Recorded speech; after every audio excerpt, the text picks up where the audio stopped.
Assalamualaikum warahmatullahi wabarakatuh. Kami akan mempresentasikan mengenai Koperasi Unit Desa atau KUD. Dengan studi kasus KUD Bakti Rahayu, Desa C1 Sumber Baru, Kecamatan Pasuji, Padang Raya. Adapun nama-nama kami yaitu Rido Radian Gunawan, Eleven Saputra, Muhammad Yusuf Haikal, Nur Hasna Putri, Anissa Marierosi, dan saya Viera Ayunda. Latar belakang, Indonesia sebagai negara berkembang telah memajukan dan menggerakkan koperasi sebagai salah satu badan usaha sekaligus gerakan ekonomi rakyat. Koperasi merupakan badan usaha yang didukung oleh pemerintah dengan tujuan agar mampu meningkatkan kesejahteraan masyarakat melalui peningkatan pendapatan per kapita baik anggota maupun non-anggota. KUD atau Koperasi Unit Desa berperan penting dalam meningkatkan perekonomian desa yang membawa kesejahteraan masyarakat sekitar. Berikut ini adalah rumusan masalah yang kami angkat, yaitu adalah sejarah KUD, keanggotaan dan ruang lingkup kerja, usaha yang dikembang koperasi dan permodalannya, permasalahan perkembangan KUD Bakti Rahayu, perkembangan jumlah unit usaha, omset koperasi dan anggotanya, dan terakhir perbedaan KUD Bakti Rahayu dengan badan usaha lainnya. Dan pertama yaitu adalah sejarah KUD. Koperasi Unit Desa atau KUD adalah suatu koperasi serba usaha yang beranggotakan penduduk desa dan berlokasi di daerah pedesaan. Nah, daerah kerjanya itu biasanya mencakup satu wilayah kecamatan. Pembentukan KUD merupakan penyatuan dari beberapa koperasi pertanian atau koperta, kecil dan banyak jumlahnya. Pada tahun 1963, pemerintah berkontribusi terhadap pembentukan koperasi pertanian atau koperta. Nah, pada tahun 1966 sampai 1967, dikembangkan Badan Usaha Unit Desa atau BUUD sebagai tindak lanjut dari koperta. Peran koperta ditingkatkan dengan membentuk BUUD sebagai persiapan pembentukan KUD. Kemudian lahirlah KUD. KUD secara bertahap menggantikan peran BUUD. Berikut ini adalah bagan pembentukan KUD.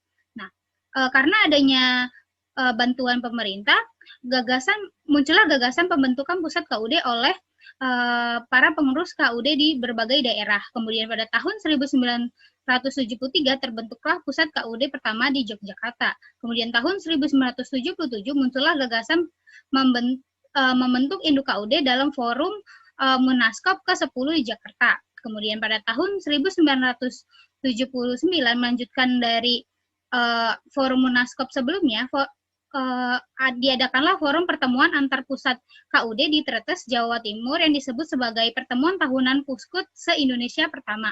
Pada tahun 1979, induk KUD didirikan.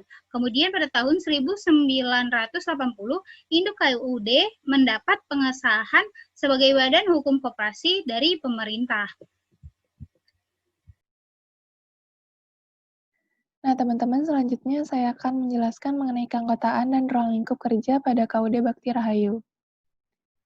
Dalam Undang-Undang Republik Indonesia Nomor 25 Tahun 1992 pada Bab 5 Pasal 17 menjelaskan tentang keanggotaan koperasi, yakni anggota koperasi adalah pemilik dan sekaligus pengguna jasa koperasi, dan keanggotaan koperasi dicatat dalam buku daftar anggotanya. Nah, di sini terdapat bagan struktur organisasi KUD Bakti Rahayu, Desa Sumber Baru, Kecamatan Mesuji Raya. Di sini terdapat RAT ataupun rapat anggota sebagai pemegang kekuasaan tertinggi dalam koperasi yang merupakan forum pencetusan dan penyaluran aspirasi para anggotanya dalam menentukan arah kegiatan organisasi dan perusahaan koperasi. Nah, melalui RA inilah setiap anggotanya dapat menyalurkan aspirasinya untuk menemukan kebijakan-kebijakan atau menentukan kebijakan-kebijakan umum. Lalu di bawahnya terdapat ketua, yakni diisi oleh Bapak Emran Subagio yang bertugas sebagai pemimpin dan mengawasi pelaksanaan tugas anggotanya. Di bawah ketua terdapat sekretaris dan bendahara.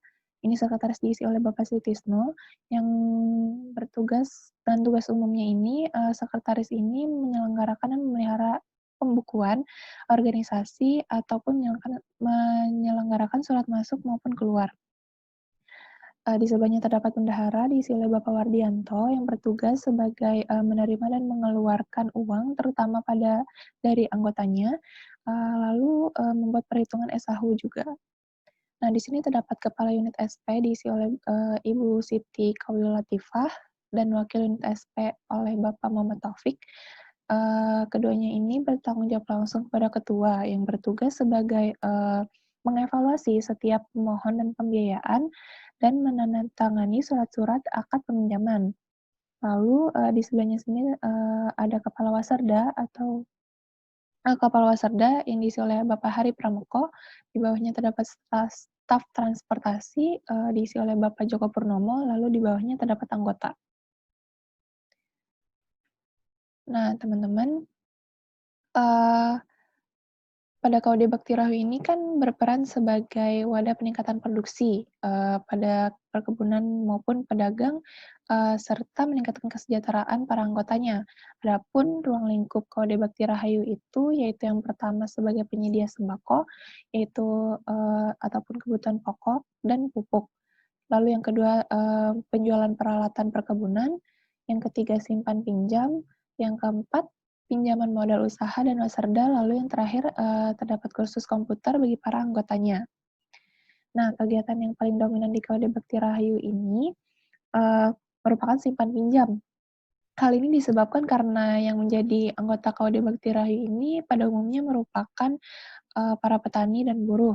Adapun para pedagang yang masih membutuhkan modal untuk kelancaran usahanya. Dan berikut merupakan usaha yang dilakukan oleh koperasi serta dari mana saja sumber permodalan koperasi yang kita bahas saat ini. Jenis usaha koperasi dan anggotanya. Dari jenis usaha yang dilakukan dari koperasi sendiri, koperasi ini melakukan simpan pinjam, penjualan kebutuhan pokok, adanya warung serba ada, serta penjualan kebutuhan pertanian untuk anggota-anggotanya.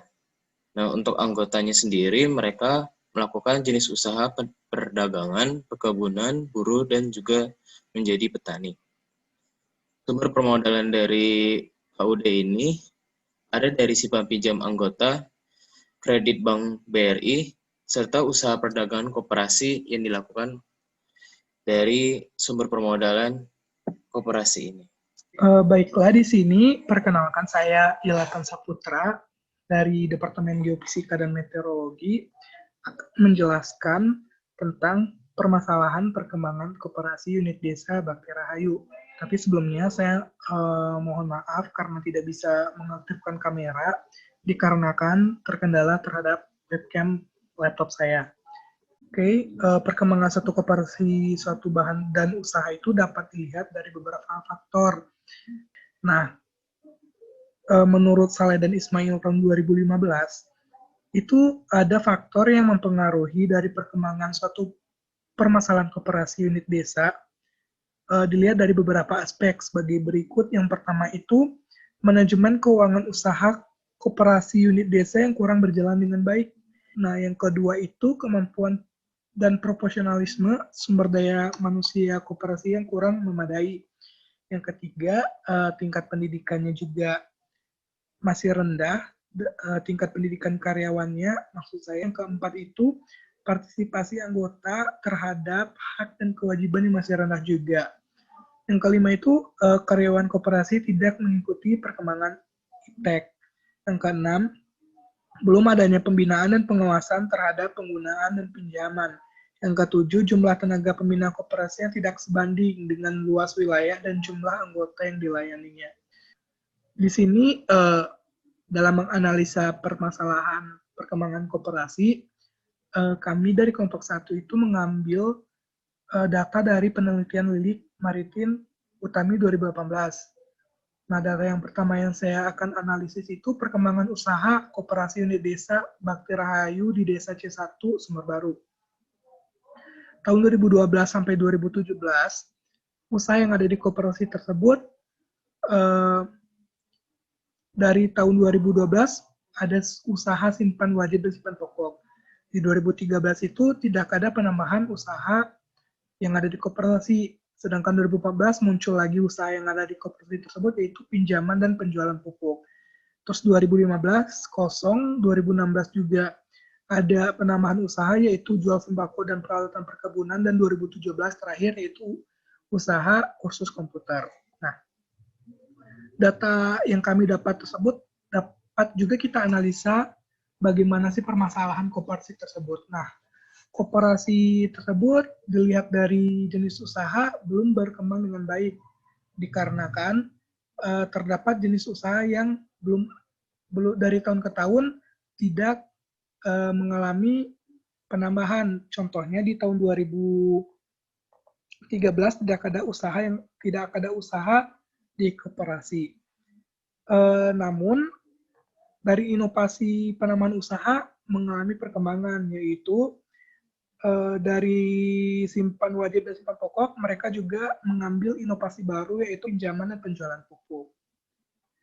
Kemudian yang akan saya analisa lagi, itu hasil wawancara data skripsi tersebut terdapat juga pendapatan anggota koperasi sebelum dan sesudah mereka meminjam dana koperasi. Terdapat 10 sampel wawancara yang dilakukannya. Yang pertama itu saya ngambil contohnya Pak Pandi. Pak Pandi itu pendapatan sebelumnya itu Rp900.000 setelah meminjam dana koperasi yang digunakan untuk membuka warung, pendapatannya menjadi Rp1.500.000. Nah, di sini kesejahteraan masyarakatnya itu terlihat bahwa mereka mendapatkan pendapatan tambahan dari usaha yang mereka kembang hasil pinjam dari koperasi. Hanya saja perlu memberi sosialisasi atau memberi pengetahuan kepada masyarakat atau anggota koperasi di sana tentang pendidikan dalam mengembangkan usaha atau ilmu-ilmu ekonomi lainnya sehingga usahanya tersebut bisa berjalan dengan baik. Pembahasan kelima, perkembangan KUD Bakti Rahayu dari jumlah unit usaha sampai dengan omset anggotanya. Dalam tabel yang ditampilkan dalam slide, perkembangan unit usaha KUD Bakti Rahayu terjadi dari segi kualitas usahanya. Pada tahun 2012 hingga 2013, usaha yang ada di koperasi berupa simpan wajib dan simpanan pokok. 2013 hingga 2014 berupa pinjaman dan penjualan pupuk. 2015 hingga 2016 berupa jual sembako dan peralatan perkebunan. 2016 hingga 2017 berupa kursus komputer. Dalam grafik yang ditampilkan oleh slide, dapat dilihat bahwa terjadi peningkatan pada segi aset. Lalu mengalami peningkatan, sempat menurun dan mengalami peningkatan lagi dari segi omset. Lalu mengalami fluktuasi dari sisa hasil usaha.